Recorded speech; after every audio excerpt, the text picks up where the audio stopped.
Defining ourselves by what we are not is the first step that leads us to really knowing who we are. You know that group of friends that you hang out with that they really might not bring out the best in you?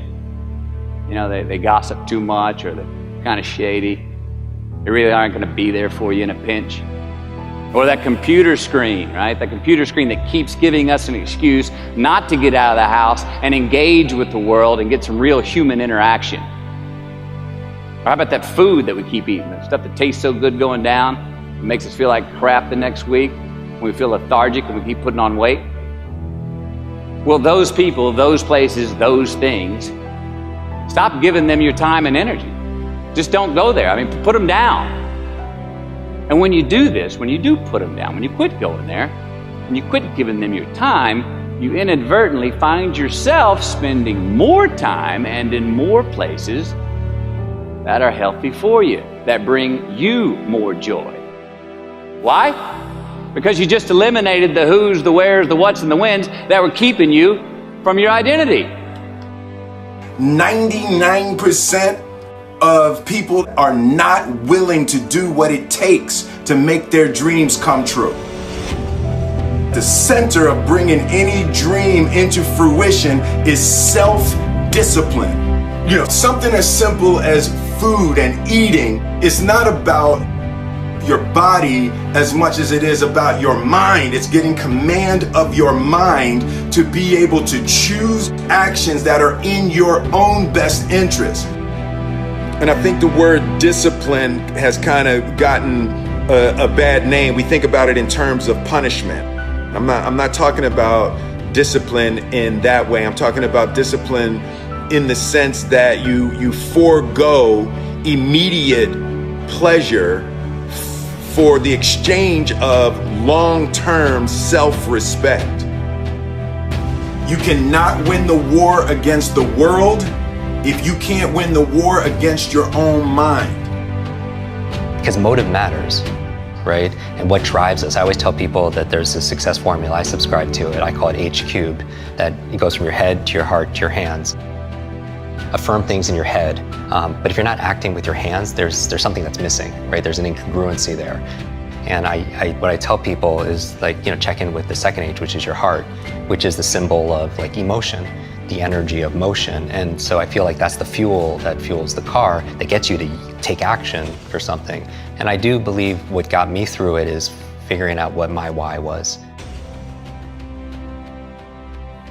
And I say, if happiness is what you're after, then you're going to be let down frequently, and you're going to be unhappy much of your time. Joy, though, joy is a different thing. It's something else. Joy is not a choice. It's not a response to some result. Joy is the feeling that we have from doing what we are fashioned to do, no matter the outcome. I started enjoying my work and literally being more happy when I stopped trying to make the daily labor a means to a certain end. I need this film to be a box office success. You know, I need my performance to be acknowledged. I need the respect of my peers. All those are reasonable aspirations, but the truth is, as soon as the work became the reward in itself for me, I got more box office, more accolades and respect than I ever had before. Self-love is, hey, look, I know you got a test on Monday, you know, and I know you really want to go out with your friends. It's Saturday night, you want to go out, but if you fail that test, you're not going to feel good about yourself. You know, I love you too much to let you go out tonight. Self-discipline is self-love. If you want to be happy, you have to love yourself, which means you have to discipline your behavior. It don't matter whose fault it is that something is broken if it's your responsibility to fix it. For example, it's not somebody's fault if their father was an abusive alcoholic, but it's for damn sure their responsibility to figure out how they're going to deal with those traumas and try to make a life out of it.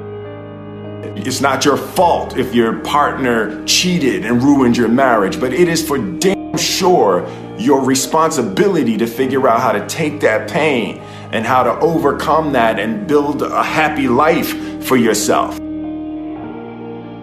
Fault and responsibility do not go together. It sucks, but they don't. When something is somebody's fault, we want them to suffer. We want them punished. We want them to pay. And we want it to be their responsibility to fix it. But that's not how it works, especially when it's your heart.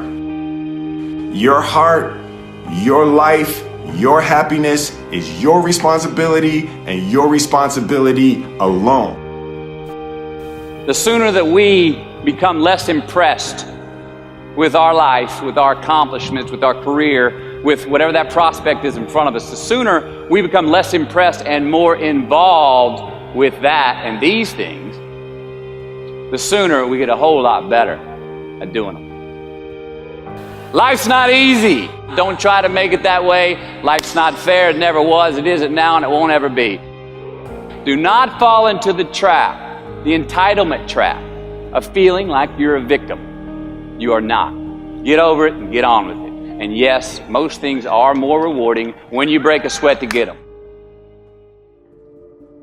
For me, it's like no brain left behind, right? Because I live with that identity for so long. And my message to people, whether it's on stage or on the podcast or anything, is that, you know, we are more than what we're demonstrating, that we've been sold this lie, that people are taught through school.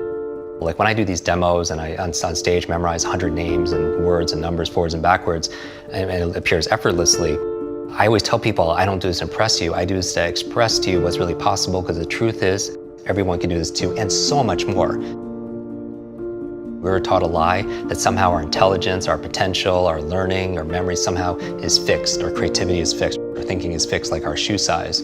And what we've discovered, more even about brain science, in the past 2 decades, we've discovered more than the previous 2,000 years. And what we know is that we're grossly underestimating our own capacity to be able to grow, to be able to contribute, to improve our intelligence and our influence and our impact. And I want to kind of pull the veil behind and just say, hey, this is about transcending. You know, this is about ending the trance that we're not good enough, you know, that we're not smart enough, that we're not this genius, and telling the truth. And the truth is, we're faster and we're smarter than we think.